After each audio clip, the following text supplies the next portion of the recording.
En péninsule gaspésienne, l'érosion, on connaît ça.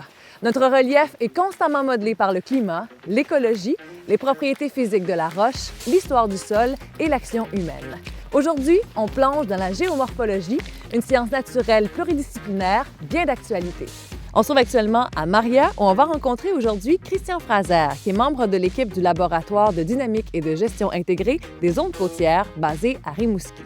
On explore avec lui les données côtières et on visite également un site particulièrement en activité, histoire de faire le lien entre la recherche et le terrain. On y va!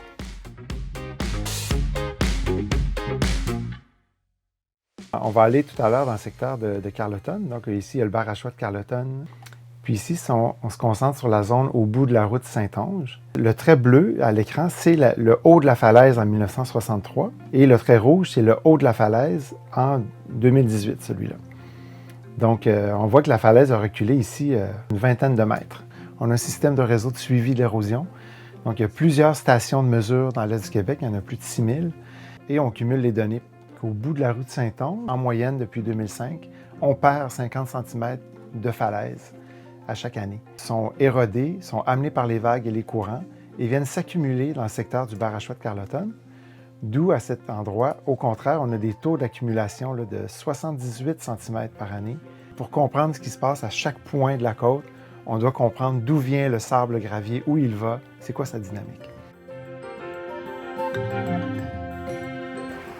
Toi, Christian, de quelle façon tu t'es amené à t'intéresser spécialement à l'érosion? Dans mes cours de géographie, j'ai eu des cours de géomorphologie côtière, donc qui m'ont vraiment intéressé. Puis j'ai fait ensuite des stages à l'archipel de Mingan, ce qui m'a amené à faire une maîtrise en océanographie. Donc là, j'ai vraiment développé l'intérêt. Puis avec Pascal Bernatchez, qui est professeur là, à l'UQAR, on s'est mis à faire des projets, il s'est mis à faire des projets ensemble, il s'est mis à m'engager pour des projets. Puis depuis, on parle effectivement beaucoup d'érosion côtière, mais c'est toute la dynamique des milieux côtiers, dans le fond, qui nous intéresse. Le laboratoire, dans le fond, il y a des grands axes de recherche. Ça se joue un peu en échelle de temps. Il y a un volet, c'est la compréhension des systèmes littoraux, mais en remontant de plusieurs millénaires. Un deuxième grand volet, c'est toute la compréhension plus récente de ce qui se passe, donc historique à l'échelle des humains et actuelle. Donc, qu'est-ce qui se passe, tous les processus actifs. Et un troisième volet, c'est que tout ça serve à la gestion des côtes. Donc, ça soit utile pour la réglementation, la gestion, l'aménagement de territoire. Donc, les ministères, les MRC, les municipalités utilisent beaucoup les travaux qu'on fait.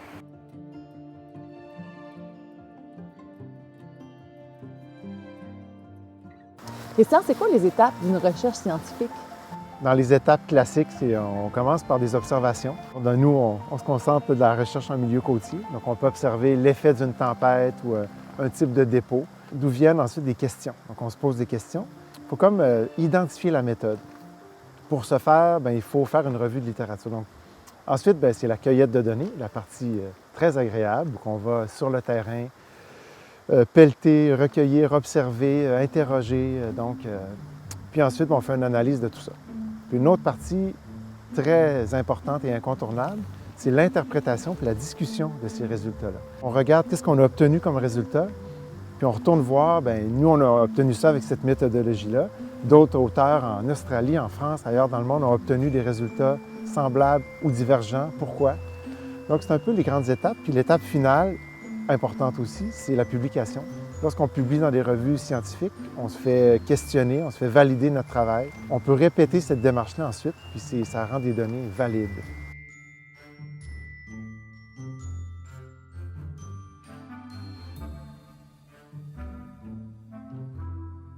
On voit ici que le dépôt rouge qui est là avec des morceaux de roche, c'est pas du tout le même dépôt qui est plus haut. C'est un dépôt glaciaire, donc c'est un dépôt qui a été mis en place quand il était en contact avec la glace. Lorsque les glaces se sont retirées, on s'est retrouvé ici au fond de l'eau. Et là, on commençait à se déposer des lits d'argile parce qu'il y avait 50 mètres d'eau. Puis par la suite, il y a eu les dépôts de sable. Puis souvent, il y a des dépôts plus de gravier en surface, des dépôts de plage ou des dépôts littoraux. Donc ici, on a la séquence complète. Il manque juste le roc. Probablement que le roc n'est pas loin en dessous d'ailleurs. Si on creusait ici, probablement qu'on toucherait la roche-mère, le dépôt glaciaire, les dépôts marins, les dépôts littoraux. Donc, c'est des séquences classiques là, au Québec du retrait des mers post-glaciaires. Ah, Donc ouais. ici, les dépôts, entre ici là, puis le Barachois de Carleton, un peu plus loin, ça s'est mis en place autour de 12 500, 12 800 ans passés. Pour bien le comprendre, bien, il faut donc décortiquer et dater, aussitôt qu'il y a des débris végétaux ou des coquilles. Donc là, après ça, on peut reconstituer comment ça fonctionne. L'érosion de ces falaises-là, depuis quelques milliers d'années, donc 2-3 000 ans, a permis la formation d'une barre de gravier qui a créé un environnement peu profond et avec moins de vagues, donc plus calme, qui a permis l'implantation du Barachois.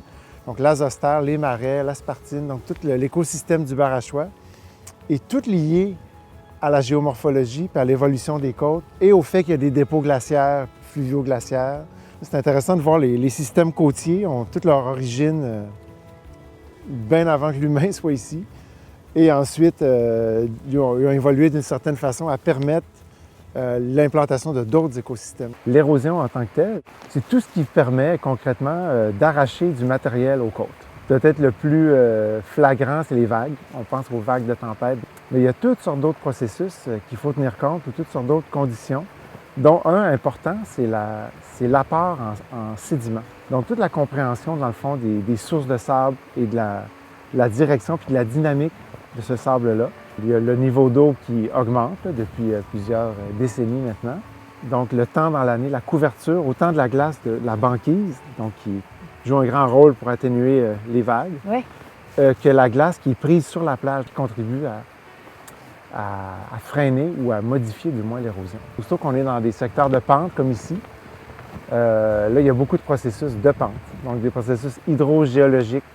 Il y a du ruissellement, des décrochements, des glissements de terrain. Ce qui est un petit peu plus foncé, on voit qu'il y a une couche imperméable. On voit qu'elle est plus résistante d'ailleurs. Il y a probablement aussi, on voit ici, ça c'est un dépôt glaciaire, c'est un till. Donc c'est souvent aussi, il y a une fraction très fine, c'est souvent plus imperméable, très induré. Donc l'eau qui s'infile dans la falaise vient s'écouler dans le fond sur cette surface-là et entraîne avec elle les sables fins. Donc le gris, les lits plus fins qui sont gris, c'est du sable fin, c'est du sable très fin. Puis l'eau, en s'égouttant, bien, transporte le sable. Puis là, bien, le sable, il s'en vient sur la plage. Puis il s'en vient au travers les petites coulées boueuses. On voit bien la cicatrice, c'est ce qu'on appelle la zone de départ ou la cicatrice de glissement en haut. Le matériel est parti de là, puis c'est carrément a glissé jusqu'au bas de falaise. Puis on voit que ça a dû se faire assez récemment. Processus standard où les vagues viennent maintenir la falaise assez verticale. Puis après, il y a un appel au vide qui se retrouve plus haut avec l'écoulement de l'eau, quand le sol devient gorgé d'eau, le gel dégèle, l'appel au vide. C'est ce qui crée des glissements. Donc là, on en voit un là, qui est, selon moi, très récent. Donc on peut imaginer d'ici le printemps prochain que les vagues de tempête de l'automne encore à venir vont probablement continuer leur travail. Ils vont probablement partir avec l'ensemble de ce qu'on voit ici, puis retourner à une falaise verticale qui va encore induire d'autres glissements de terrain. C'est vraiment très, très actif là, ici. On observe d'ailleurs les structures de protection qui ont été faites. Initialement, ils ont été faits au pied des falaises. On en voit plusieurs le long de la côte. Et ça fait pas ben des années, là. Ça fait pas si longtemps. Donc la falaise a reculé derrière. C'est signe que ces structures-là n'ont pas été très efficaces ou sont facilement contournées par les vagues ou les hauts niveaux d'eau. Donc nous, on travaille en géographie beaucoup avec les photos aériennes. Puis de comprendre la forme, la géomorphologie du territoire, bien, ça informe beaucoup sur le type de dépôt. Ensuite, pour des mesures plus historiques, on travaille d'abord avec des photographies aériennes anciennes. Donc ici, en Gaspésie, au Québec, c'est pas mal dans les années 30, nos premières photos verticales. Ensuite, pour mesurer l'érosion au niveau actuel ou saisonnier, là, on a un réseau de suivi au Québec de plus de 6000 stations où on passe chaque année en équipe de 2 personnes, où on va carrément mesurer avec un galon mesuré l'évolution de la côte. Donc, si on veut mesurer, par exemple, la situation de la plage ici, on a une panoplie en fait d'instruments, dont un qui est très utilisé maintenant, c'est le lidar. Ça permet d'enregistrer la topographie précise au centimètre d'un relief. Donc, on peut l'installer sur un VTT, OK. ou on peut l'installer sur un drone ou sur un hélicoptère, un avion. Et on peut analyser, par exemple, le volume d'une plage.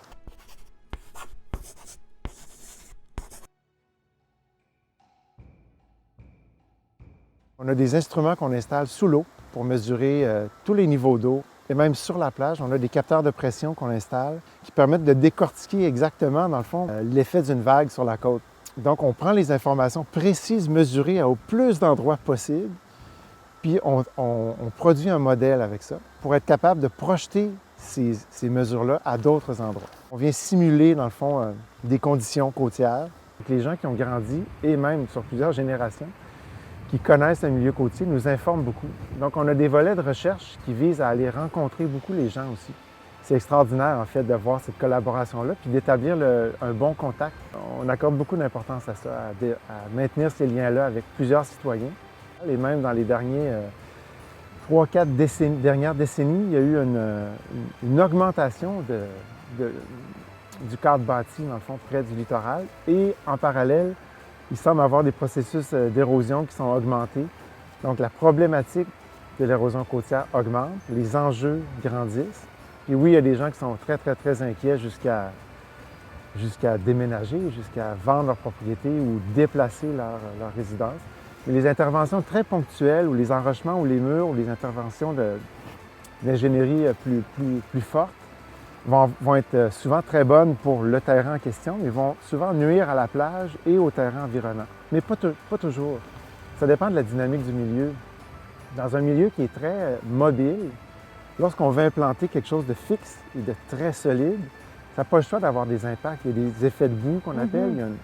C'est d'implanter quelque chose de fixe dans un milieu qui est supposé être en mouvement dans sa dynamique naturelle.